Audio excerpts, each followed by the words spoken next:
Hello air force lovers, जय हिंद। कैसे हो आप सभी लोग। तो आशा करता हूँ सब लोग बहुत ही बढ़िया होंगे और स्वस्थ होंगे, अपने घर पे होंगे, पढ़ाई कर रहे होंगे। तो जैसा कि पिछले कुछ वीडियो से मैं देख रहा हूँ, फिजिक्स के रिगार्डिंग बहुत सारे कमेंट आ रहे हैं कि फिजिक्स में बहुत प्रॉब्लम आ रही है, फिजिक्स कैसे पढ़ें, फिजिक्स समझ में नहीं आ रही, फिजिक्स में डर लग रहा है। देखो यार, मैं समझता हूँ क्योंकि जब मैं खुद भी इस फील्ड में नया नया आया था तो फिजिक्स मेरी बहुत वीक थी। इवन जो हमारे सीनियर्स थे स्कूल के, वो भी हमें यही एडवाइस दे रहे थे कि आप फिजिक्स में कैसे करोगे, फिजिक्स में आपको बहुत प्रॉब्लम होने वाली है। तो यार देखो, पहली बात तो ये सब्जेक्ट जो है ना किसी एलियंस के लिए नहीं बना है, ये सब्जेक्ट आपके लिए ही बना है। तो आप इसे बहुत ही ईजिली समझ सकते हो, पढ़ सकते हो, बस आपको अपना एफर्ट डालने पड़ेंगे। ठीक है यार, वही बात है ना कि अभी आपकी इससे फ्रेंडशिप नहीं हो पाई है, तो अभी अगर आपको इससे फ्रेंडशिप करनी है तो सिंपल सी बात है यार, आपको इसके रंग में ढलना पड़ेगा, आपको इसका मनपसंद बनना पड़ेगा। तो उसके लिए यार कुछ चीज़ें हैं जो आपको अपनी तरफ से करना पड़ेगा और थोड़ा आपको इस पर अधिक फोकस करना पड़ेगा बाकी सब्जेक्ट के मुकाबले। और मैं आपको विश्वास दिलाता हूँ, अगर आप अभी से 6 महीने लगातार काम करते हो फिजिक्स पे, तो डेफिनेटली अगर आप आज से 6 महीने बाद एग्ज़ाम में बैठोगे तो आप बोलोगे कि आपके लिए सबसे इजी फिजिक्स ही था। ठीक है, क्योंकि देखो फिजिक्स काफ़ी इंटरेस्टिंग सब्जेक्ट है और इसे एक बार जो बंदा अच्छे समझ लेता है उसको यार जल्दी देखो भूलता नहीं है।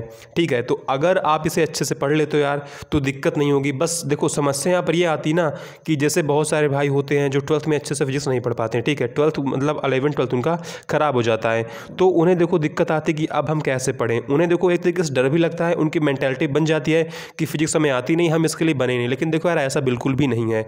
अगर आपने 12th में कुछ भी नहीं पढ़ा है तब भी आप फिजिक्स में बहुत ही ईजिली आप स्कोर अपना 20+ भी कर सकते हो, 15+ भी कर सकते हो। ठीक है, वो देखो डिपेंड है आपके एफर्ट पर। बस सिंपल सी बात है, जिसने 12th 11th 12th में अच्छे से पढ़ा है उसे थोड़ा कम एफर्ट डालना पड़ेगा, और अगर आपने अच्छे से नहीं पढ़ा है तो आपको उनके कंपैरिजन में थोड़ा अधिक एफर्ट डालना पड़ेगा। बाकी आप उनसे आगे निकल सकते हो अगर आप अच्छे से पढ़ोगे तो। ठीक है, तो वही बातें करने वाले कि आपको क्या करना है, कैसे करना है। और मैं आशा करता हूँ कि ये वीडियो आपके लिए बहुत ज़्यादा हेल्पफुल रहेगी और इसके बाद आपके फिजिक्स में काफ़ी इंप्रूवमेंट हो पाएगा। और ठीक है यार, उससे पहले आपको बता दूं कि अगर आपको एनडीए की प्रिपरेशन करनी है तो मेरे अकॉर्डिंग यार एनडीए का जो एनडीए का ये बैच स्टार्ट हुआ है अनअकैडमी पर, आप इसमें एनरोल कर सकते हो। और ये बैच 24 नवंबर से स्टार्ट हो रहा है और 10 अप्रैल तक चलने वाला है। तो अगर आपको एनडीए 1 की प्रिपरेशन करनी है 2022 के लिए, तो मेरे हिसाब से ये बेस्ट बैच रहेगा, आप इसमें एनरोल कर सकते हो। इसके अलावा एक और बैच अनअकैडमी पर स्टार्ट हुआ है एनडीए का, कमांडो 2.0, तो आप इसमें भी एनरोल कर सकते हो। बेसिकली यार दोनों बैच आपको एक साथ मिल जाएंगे। ये भी 24 नवंबर से ही स्टार्ट हो रहा है, ये आपके एडुकेटर्स रहने वाले हैं। तो अगर आपको एनडीए की प्रिपरेशन करनी तो मेरे अकॉर्डिंग आपके लिए अनअकैडमी बेस्ट प्लेटफॉर्म रहने वाला है। इसके अलावा एनडीए में आपको ऑफर भी देखने को मिल जाएगा। अगर आप 12 मंथ का प्लस लेते हो तो आपको 12 मंथ का एसएसबी का प्लस फ्री मिलता है, और अगर आप 24 मंथ का एनडीए प्लस लेते हो तो आपको 4 मंथ का एनडीए प्लस फ्री मिलता है एक्सटेंशन के रूप में। इसके अलावा अगर आपको नेवी की प्रिपरेशन करनी है तो नेवी का भी बैच ऑलरेडी स्टार्ट हो चुका है, 17 नवंबर से स्टार्ट हुआ है। तो अगर आपको नेवी की प्रिपरेशन करनी है तो आप इसमें एनरोल कर सकते हो, ये भी बहुत ही सही रहेगा आपके लिए। अगर बात करें प्राइसिंग की, तो ये प्राइस लिस्ट आपका एनडीए का है। अगर आप यहाँ पर कोड ARYAN75 यूज़ करोगे तो आपको 10% का डिस्काउंट मिल जाएगा। और आपका जो प्राइस है एनडीए को थोड़ा सा बढ़ने वाला है 1 दिसंबर से, तो अगर आपको एनरोल करना है तो आप इसके पहले एनरोल कर सकते हो। इसके अलावा ये आपका एयरफोर्स, नेवी, कोस्ट गार्ड का प्राइस लिस्ट है। आप यहाँ पर कोड ARYAN75 यूज़ करोगे तो आपको 10% का डिस्काउंट मिल जाएगा। ठीक है, तो चलिए स्टार्ट करते हैं। देखो सबसे पहली बात तो यार ये इंपॉर्टेंट है कि आपको एयरफोर्स अगर आप एक्स के लिए जा रहे हो तो आपको अपना जो फिजिक्स का सिलेबस है वो पता होना चाहिए। ठीक है, देखो बहुत सारे लोग ऐसे होते हैं जिन्हें अपना सिलेबस से पूरा नहीं पता होता है, और बहुत सारे लोग देखो ऐसा नहीं कि आपको सिलेबस पता नहीं है, आपको पता हो कि आपके सिलेबस में कौन कौन से टॉपिक हैं, लेकिन आपको ये नहीं पता होता कि कौन कौन जो टॉपिक्स हैं वो किस यूनिट में आते हैं। ठीक है, देखो बहुत से लोग क्या करते हैं ना कि वो किसी चैप्टर को किसी में पढ़ते हैं, किसी में पढ़ते हैं, लेकिन आप ये जो ऑफिशियल सिलेबस है आप इसको अच्छे से देख लो और समझ लो कि कौन कौन सा चैप्टर इकट्ठा आता है। इससे क्या होगा ना, इससे आप चैप्टर का इंपॉर्टेंस समझ पाओगे, आप चैप्टर कितना बड़ा है उसको समझ पाओगे। ठीक है, ये आपके लिए बहुत ही इंपॉर्टेंट रहेगा। तो ये जो ऑफिशियल सिलेबस है एयरफोर्स का, आप इसको अच्छे से देख लेना, समझ लेना कि कौन सा टॉपिक किसके साथ एक तरीके से मर्ज रहता है। ठीक है, हमें किस टॉपिक में कितना अधिक समय देना है। अब देखो बहुत से लोग बोले कि इसमें इंपॉर्टेंट टॉपिक कौन सा है। देखो यार, टोटल 20 टॉपिक दे रखा है ऑफिशियल सिलेबस में, और देखो 20 बहुत ज़्यादा इंपॉर्टेंट है। ठीक है, क्वेश्चन देखो एयरफोर्स कहीं से बना सकता है, कोई फिक्स नहीं कि क्वेश्चन आपका इसमें से आएगा इसमें से नहीं आएगा, ऐसा बिल्कुल भी नहीं है। हो सकता है क्वेश्चन आपका इसमें से दोनों में से आए, हो सकता है क्वेश्चन आपका किसी एक में से आए, या ऐसा भी हो सकता है कि कोई क्वेश्चन आपका दो में से एक में से भी ना आए। तो देखो आपका चैप्टर सारे इंपॉर्टेंट है, ऐसा कोई नहीं कि आपका ये इंपॉर्टेंट नहीं है। ठीक है, तो आपको सभी को बराबर टाइम देना है और आपको सबको समझना है। अब देखो जैसे मैं हमेशा बोलता हूँ आपसे एक बात कि अगर आपको मान लो कोई एक टॉपिक है, कोई एक तरीके से कोई एक ऐसे टॉपिक है जिसमें आपको बहुत प्रॉब्लम आ रही है, ठीक है। जैसे मान लो अगर देखो 20 टॉपिक्स लिखी है, अब इनमें से आप कोई एक ऐसी टॉपिक है जिसमें आपको बहुत प्रॉब्लम आ रही है, इसको आप छोड़ दो, physical word measurement and unit को, ठीक है। इसके अलावा जैसे मान लो कि कोई और टॉपिक है तो उसमें अगर आपको दिक्कत आ रही है तो आप उसको यार छोड़ भी सकते हो। ऐसा नहीं कि अब देखो ऐसा नहीं कि आपको उसमें मतलब जितने भी उसमें आपको टॉपिक दे रखा है उस चैप्टर में आपको सब में दिक्कत आएगी, ठीक है। उस जो चैप्टर में आपको किसी एक दो में दिक्कत आएगी तो आप देखो उसको छोड़ भी सकते हो, ऐसा नहीं है। इसका मतलब देखो यार ये होगा ना कि आप 25 में से 1 या 2 क्वेश्चन पहले ही छोड़कर बैठे हो। अगर देखो आपको कॉन्फिडेंस है अपने आप पर कि मैं जो 23 क्वेश्चन होंगे मैं उसे फोड़ दूंगा, तो यार देखो आप इसको छोड़ सकते हो। लेकिन देखो ऐसा आप बिल्कुल मत करना, अभी आपके पास टाइम है, आप आराम से पढ़ो, ठीक है। ये देखो मैं आपको अपना बता रहा हूँ कि मैंने कहीं कहीं ऐसा किया भी था। फिलहाल मैंने ऐसा सिर्फ मैथ्स में किया था, यहाँ पर मैंने ऐसा कभी नहीं किया। फिजिक्स मैंने सब कुछ पढ़ा था, ठीक है यार। तो आप ऐसा मत करना, लेकिन अगर आपको बहुत दिक्कत आए, आपको लगता है कि ये मेरे को समझ में नहीं आ रहा, तब आप ऐसा काम करना, ठीक है। तो देखो सबसे पहला काम ये कि आपको जो अपना नोट्स वो अच्छे से प्रिपेयर करना है और खुद से प्रिपेयर करना है। देखो मैं देखता हूँ कि बहुत से लोग क्या करते हैं ना कि नोट्स को सजाते हैं, ठीक है। आपको नोट्स को मेंटेन नहीं करना है, आपको नोट्स को इस प्रकार बनाना है कि वो सिर्फ आपको समझ में आ जाए, बाकी चाहे कोई दूसरा उसे समझ ही ना पाए, सिर्फ आपको ऐसे लिखना है। लेकिन नोट्स में आप वो इन्फॉर्मेशन रखो, आप वो चीज़ें लिखो ना जो आपके एग्जाम के रिगार्डिंग इंपॉर्टेंट हो। अब देखो होता क्या है ना कि बच्चे क्या करते हैं ना कि नोट्स जो मतलब एक तरीके से टीचर जो भी लिखाता है सब कुछ छाप लेते हैं, ठीक है। आपको ऐसा नहीं करना है। आपको नोट्स में अपनी पहली बात तो आपको नोट्स में अपनी लैंग्वेज में लिखना है, और दूसरी बात जब आप लेक्चर लेने बैठते हो तो आप साथ में बुक को भी रखा करो, ठीक है। बुक में आपको जैसे ही कुछ एक्स्ट्रा दिखे आप तुरंत देखो, मैं हमेशा आपसे बोलता हूँ ना कि आप लेक्चर लाइव मत लिया करो, आप लेक्चर सेव होने के बाद लिया करो, चाहे जो भी आपका प्लेटफॉर्म हो। तो जैसे ही आपको कुछ इंपॉर्टेंट दिखे जो मतलब बुक में दे रखा है, टीचर आपको नहीं बता रखा है, तो आप तुरंत वहाँ पर वीडियो पॉज करो, आप पहले उस पॉइंट को अपनी नोट्स में लिखो उस बुक में से, उसके बाद फिर आप आगे बढ़ो, ठीक है। ये जो मतलब आपके छोटे छोटे पॉइंट है ना, ये आपको देखो बहुत ज़्यादा हेल्प करने वाले हैं, और विश्वास करो इन पॉइंट्स ने मेरी बहुत हेल्प की थी। देखो एक टाइम ऐसा भी था जब मेरे को फिजिक्स बिल्कुल नहीं आ रही थी, लेकिन एक टाइम फिर ऐसा भी आया जब मेरे को फिजिक्स ना इंग्लिश और मैथ्स जितना ही ईजी लगने लगा, ठीक है। तो आपको नोट्स पे थोड़ा ध्यान देना है कि नोट्स आपको कैसे बनाना है, आपको नोट्स थोड़ा अपनी लैंग्वेज में लिखना है, आपको नोट्स मेंटेन करने का प्रयास बिल्कुल भी नहीं करना है, बस आप इस राइटिंग में लिखो कि सिर्फ आपको समझ में आ जाए, ठीक है। बाकी नोट्स में आप थोड़ा कम वर्ड लिखने का प्रयास किया करो, ये नहीं कि आप सब कुछ उसमें छाप लेते हो। लेकिन हाँ ये बात है कि देखो नोट्स आप सिर्फ एक ही बार बनाना, और जो भी मतलब बनाना वो बिल्कुल परफेक्ट रहे कि आपको उसके बाद फिर किसी और की नोट्स या कोई और बुक देखने की ज़रूरत ना पड़े, ठीक है। ऐसा नहीं कि अगर आपने नोट्स एक बार बना ली है तो अब आप बुक उठाते नहीं हो। देखो आप नोट्स बनाने के बाद बुक को भी साइड में रखा करो, आप देखो कि जो चीज़ें आपकी नोट्स में नहीं है, जो मतलब कि बुक में एक्स्ट्रा दे रखा है, या तो आप उसे समझ लो बुक से ही, या तो आप उसको अपनी नोट्स में मतलब नोट्स में आप कहीं भी, जैसे नोट्स में आप देखते हो ना कि ऊपर लाइन छूटी रहती है, आप यहाँ पर लिख लिया करो, नीचे कहीं छूटा है आप यहाँ पर लिख लिया, मतलब आप कहीं भी लिख लिया करो ताकि आपकी नोट्स में सब कुछ आ जाए, और आपको जब एग्ज़ाम आपके नज़दीक आ जाए तब आपको सिर्फ नोट्स उठानी पड़े, ना कि बुक साथ में। लेकिन अभी आप नोट्स साथ साथ आप बुक भी साथ में रखा करो जब आप रिवीजन के लिए बैठो तब, ठीक है। तो पहला काम तो आपका ये कि आपको नोट्स को थोड़ा अच्छे से मेंटेन करना है, यानी कि आपको राइटिंग पे ध्यान नहीं देना है, आपको जो कंटेंट है आपको उस पर ध्यान देना है, ठीक है। दूसरा बात यह है कि आपको जो देखो यार होता क्या है ना कि कभी कभी क्या होता है कि जो कुछ चीज़ें मतलब समझने थोड़ा कॉम्प्लिकेट होती हैं, लाइक जैसे एक चैप्टर आपका है इलेक्ट्रोमैग्नेटिक वेव, ठीक है। उसमें क्या है ना देखो आप सभी को पता है कि 7 इलेक्ट्रोमैग्नेटिक वेव्स हैं, अब उन सभी के नाम याद करने हैं, ठीक है। तो अब क्या होता है यार ना कि जैसे देखो कुछ लोग होते हैं कि वो रट्टा मारने में माहिर होते हैं, वो आराम से नाम याद कर लेंगे सातों का, लेकिन कुछ लोग ऐसे भी होते हैं जो उन सातों का नाम याद नहीं कर पाते हैं, ठीक है। वो भी देखो यार एक तरीके से सीरियल से है ना, देखो सातों नाम आप तो याद कर लोगे, लेकिन जो उनका सीरियल है ना आप उसको याद नहीं कर पाओगे।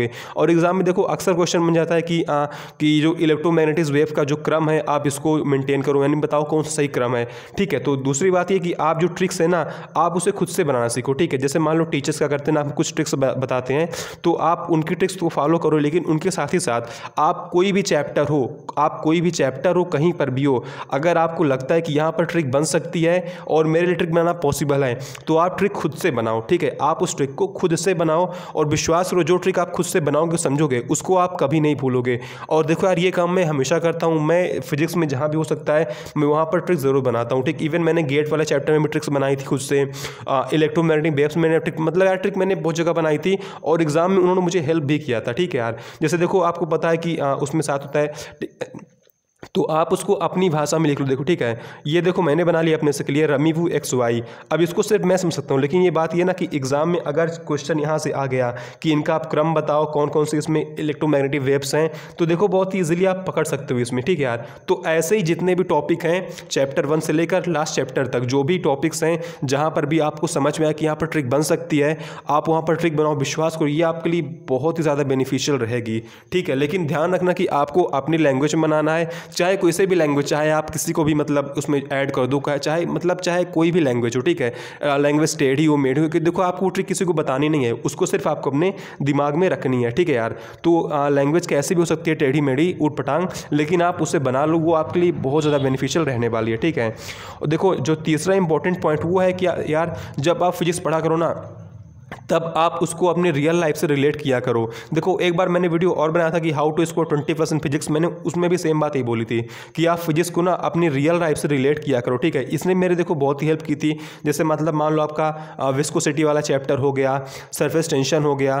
ठीक है, मतलब जो भी टॉपिक्स, देखो सारी टॉपिक्स हैं, बस मैं आपको एग्जाम्पल दे रहा हूँ। ठीक है, देखो उसमें क्या होता है ना, देखो विस्कोसिटी को आपने रिलेट कर लिया गाढ़ापन से। ठीक है, सरफेस टेंशन को आपने रिलेट कर लिया कि हम कम करेंगे तब कैसे होगा, मतलब टेम्परेचर कम करेंगे तब क्या होगा, इंक्रीज करेंगे तब क्या होगा। ठीक है, यानी कि मैं कहने का प्रयास कर रहा हूं कि अगर आप एक बार चीज़ों को, जो भी आपके टॉपिक्स हैं, अगर आपने एक बार उसे अपने रियल लाइफ से रिलेट कर लिया, ठीक है, जो भी आपके आसपास घटनाएं होती हैं आपके रियल लाइफ में, ठीक है यार, आपके देखो आसपास बहुत सारी घटनाएं होती हैं, अगर आपने उनसे एक बार रिलेट करना सीख लिया तो विश्वास करो आप चीज़ों को बहुत ईजिली समझ पाओगे, आप उन्हें बहुत ईजिली याद रख पाओगे। ठीक है, ये देखो आपके लिए प्लस पॉइंट रहेगा, एक ट्रिक वाला पॉइंट, एक आपका होगा रिलेट करने वाला पॉइंट। ठीक है, तो जब भी आप फिजिक्स पढ़ने बैठा करो, तो जैसे मान लो टीचर आपको समझा रहे हैं, आप पहले उसे यार मतलब समझो डायरेक्ट। ठीक है, लेकिन अगर आपको डायरेक्टली समझ में नहीं आ रहा है या आप उसको अगर भूल जा रहे हो, तो बार बार अगर आप भूल रहे हो तो आप उससे एक बार अपनी रियल लाइफ से रिलेट करने का प्रयास करना, तब विश्वास करना यार आपको उससे बहुत ज़्यादा बेनिफिट मिलने वाला है और आप देखो उसे जल्दी भूल भी नहीं पाओगे। ठीक है, तो प्रयास करना आपकी आगे से आप थोड़ा सा अपनी रियल लाइफ से रिलेट करने का प्रयास करो। जो भी आपके आसपास घटनाएं होती हैं, जो भी आपके आसपास यानी कि आपके जो भी घर में होता है, जो कुछ भी होता है, आप उससे रिलेट करो, तो आपको इससे देखो बेनिफिट मिलने वाला है। ठीक है, और ये आपको कभी भूलेगा भी नहीं। तो ये आपका तीसरा पॉइंट हो गया। अगर बात करें देखो चौथे पॉइंट की, देखो प्रैक्टिस। मैं देखो हमेशा आपसे कहता हूँ कि प्रैक्टिस इज की टू सक्सेस। ठीक है यार, देखो आप जितने अधिक क्वेश्चन की प्रैक्टिस करोगे फिजिक्स में, आप उतना ही परफेक्शन हासिल कर पाओगे। ठीक है, आपने मान लो चैप्टर अच्छे से कंप्लीट कर लिया है, आपने रिविजन भी कर लिया, तब भी चैप्टर अब क्लियर नहीं हो रहा है, तो आपको देखो पैनिक लेने की ज़रूरत नहीं है यार। आप देखो आप बार बार क्वेश्चन की प्रैक्टिस करो, 1 बार 2 बार 4 बार 6 बार 10 बार, वो जो आपका क्लियर नहीं हो रहा है, ठीक, वो आपका क्वेश्चन की प्रैक्टिस से क्लियर होगा। बस ये करना है कि आपको प्रैक्टिस खुद से भी करनी है, उसके साथ साथ आपको प्रैक्टिस किसी टीचर के साथ भी करनी है। ठीक है, आप ऑफलाइन इंस्टीट्यूट मत करना, मेरे मान तो आप ऑनलाइन ही करो किसी प्लेटफॉर्म पे, चाहे फ्री प्लेटफॉर्म पे, चाहे पेड, वो आपकी मर्जी है। बाकी मैं बोलता हूँ फ्री प्लेटफॉर्म पे ही करो, फ्री प्लेटफॉर्म पे देखो सब कुछ अवेलेबल है। ठीक है यार, तो प्रैक्टिस देखो आप जितना अधिक हो सके उतना अधिक करना। एक बार आपका पूरा सिलेबस कंप्लीट हो जाए और आप एक बार अच्छे से रिवीजन कर लो, उसके बाद देखो जितना अधिक हो सके आप टॉपिक वाइज प्रैक्टिस करो, मिक्स प्रैक्टिस करो। प्रैक्टिस से देखो जो आपका छूट रहा है, जो आपको नहीं पकड़ में आ रहा है, वो देखो आपका प्रैक्टिस से ही क्लियर होगा। ठीक है, तो आप जितना अधिक प्रैक्टिस करोगे आपका फिजिक्स पे उतना ही कमांड बनने वाला है। तो आप प्रयास करो कि आप प्रैक्टिस आज से स्टार्ट कर दो। ठीक है यार, बाकी देखो प्रैक्टिस करने के देखो अपने अपने तरीके होते हैं। बहुत से लोग क्या होते हैं ना कि बस क्वेश्चन का आंसर हमें मालूम चल गया आगे बढ़ गए, तो आपको ध्यान रखना है कि आपको क्वेश्चन का आंसर मालूम करने तक नहीं रुकना है। ठीक है, क्वेश्चन का आंसर चाहे आप ध्यान ना भी दो, लेकिन जो उसका कंसेप्ट है आप उस कंसेप्ट को समझो। विश्वास करो यार, ऐसे ऐसे आप एक एक कंसेप्ट समझोगे ना, तो धीरे धीरे आप एक दिन यार मतलब फिजिक्स में सब कुछ समझ जाओगे। अभी देखो आपको लग रहा होगा ना कि हम एक एक क्वेश्चन से एक एक कंसेप्ट क्लियर होने से क्या होगा, लेकिन यार देखो फिजिक्स को ऐसे ही सीखते हैं। ठीक है, अभी देखो आप 11th 12th में तो हो नहीं कि टीचर आपको सब कुछ डिटेल में सिखाएगा। सिंपल सी बात है यार, आप कंपटीशन में अब आ चुके हो। ठीक है, आपको 6 महीने का कोर्स है, तो इसमें क्या होगा ना कि आप जब एक एक छोटे छोटे टॉपिक को आप प्रैक्टिस से समझोगे तभी वो आप क्लियर होगा। ठीक है, तो आप प्रयास करो कि जब आप प्रैक्टिस किया करो, चाहे आप बुक से करो, चाहे आप खुद से करो, चाहे आप टीचर के साथ करो, तो जो उस क्वेश्चन में कंसेप्ट रहे आप उसको सीखा करो। ठीक है, ऐसे करते करते ना ये देखो आपको बहुत ज़्यादा बेनिफिट देने वाला है। तो आप प्रैक्टिस करते समय थोड़ा इस बात को ध्यान देना आपसे। और देखो आपका जो लास्ट पॉइंट है वो देखो है न्यूमेरिकल। इसमें देखो काफ़ी लोग कंफ्यूज होते हैं कि हमें न्यूमेरिकल का क्या करना है। देखो काफ़ी लोग होते हैं कि न्यूमेरिकल में बहुत टाइम देते हैं और काफ़ी लोग न्यूमेरिकल में टाइम बहुत कम देते हैं, ठीक है। तो देखो पहली बात मैं आपको बता दे रहा हूँ, न्यूमेरिकल सिर्फ 2 से 3 आते हैं, ठीक है। आपके एग्जाम में मुश्किल से 3 न्यूमेरिकल आते हैं, कभी कभी 4 भी हो सकते हैं, लेकिन इससे अधिक आपका न्यूमेरिकल कभी नहीं आता है। और दूसरी बात यह है कि अगर आप मैथ्स में कैलकुलेशन कर लेते हो, बेसिक कैलकुलेशन लाइक मतलब ऊपर नीचे मतलब दशमलव वगैरह है, आप उसे आराम से कैलकुलेट कर सकते हो, आप करने में कैपेबल हो, तो विश्वास करो न्यूमेरिकल आप बहुत ही इजीली कर लोगे अगर आपका कंसेप्ट क्लियर है। तो मतलब कि मैं ये कहने का प्रयास कर रहा हूँ कि जो न्यूमेरिकल होता है वो हमेशा फार्मूला बेस्ड आता है एयरफोर्स का। अगर आपको बेसिक कैलकुलेशन आती है तो आप बहुत ईजिली न्यूमेरिकल कर सकते हो, लेकिन उसके बाद भी क्या हमें न्यूमेरिकल सॉल्व करना चाहिए? नहीं। देखो मैं आपको 2 बार बोल दे रहा हूँ कि अगर आपको न्यूमेरिकल लगता है कि आपसे न्यूमेरिकल बन रहा है तो आप बिल्कुल सॉल्व करो, लेकिन अगर आपको लगता है कि आपको उसमें बहुत दिक्कत आ रही है, आपके बस की बात नहीं है, तो आप छोड़ दो, कोई दिक्कत नहीं यार। लेकिन देखो न्यूमेरिकल सॉल्व करने का मतलब ये होता है ना कि जितना अधिक आप न्यूमेरिकल सॉल्व करोगे आपका जो कंसेप्ट है वो उतना ही क्लियर होगा, ठीक है यार। ये देखो बात है। तो अगर आपके लिए पॉसिबल है न्यूमेरिकल तो आप सॉल्व करना, बाकी नहीं पॉसिबल तो आप सॉल्व मत करो। देखो मैंने भी न्यूमेरिकल सॉल्व नहीं किया था और एग्जाम में जितने भी न्यूमेरिकल आते हैं यार मैं उसे देखो बहुत ईजिली मैंने एग्जाम में सॉल्व किया था। तो न्यूमेरिकल की प्रैक्टिस आप चाहे तो ना करो अगर लगता है कि आपके लिए पॉसिबल नहीं है, लेकिन अगर आपको लगता है कि आपके लिए पॉसिबल है, आप कर सकते हो, आपको करने में मज़ा आता है, आपको ईजी लग रहा है, तो आप बिल्कुल करो यार। इससे आपका जो कंसेप्ट है ना वो थोड़ा क्लियर हो जाएगा, ठीक है। बाकी अगर आपको लगता है नहीं हो सकता है तो आप मत करो। देखो मैं आप साफ साफ बोल रहा हूँ, ठीक है। तो देखो ये आपके ऊपर है, आप करो चाहे ना करो। मैंने आपको दोनों बता दिया, ठीक है यार। इसके अलावा कुछ और इंपॉर्टेंट बातें हैं जो आपको ध्यान रखनी थोड़ी सी फिजिक्स के रिगार्डिंग। देखो पहली बात तो ये जैसे आपने दिन का टाइम फिक्स करा कि हमें इस टाइम मैथ पढ़ना है, हमें इस टाइम पर इंग्लिश पढ़ना है, हमें इस टाइम पर फिजिक्स पढ़ना है, ठीक है। अब देखो आपने इन तीनों को पढ़ लिया, उसके बाद आप क्या करो ना, आप फिजिक्स के लिए थोड़ा टाइम निकालो अलग से, आधे घंटे आप उसमें बुक उठाओ और बुक से आप जो छोटे छोटे पॉइंट्स हैं, ठीक है, मतलब जो छोटे छोटे आपके टॉपिक होते हैं किसी चैप्टर में, लाइक देखो लाइक मैग्नेट वाले चैप्टर मान लो आपका मैग्नेट हो गया, ठीक है, आपका मतलब कोई भी टॉपिक हो गया किसी एक परमानेंट टॉपिक में, किसी एक पर्टिकुलर टॉपिक में कोई छोटा सा मतलब टॉपिक हो गया ना, आप उसको सीखने का प्रयास क्या करो, ठीक है। हो सकता है यार कि देखो अगर आप इस तरह समझोगे ना, जैसे मान लो आपने कोई चैप्टर खोला, उसमें आपने कोई एक पर्टिकुलर टॉपिक उठाया, ठीक, किसी चैप्टर में, अगर आपने उसे अच्छे से क्लियर कर लिया है तो विश्वास करो एग्जाम तक वो आपको नहीं भूलने वाला है।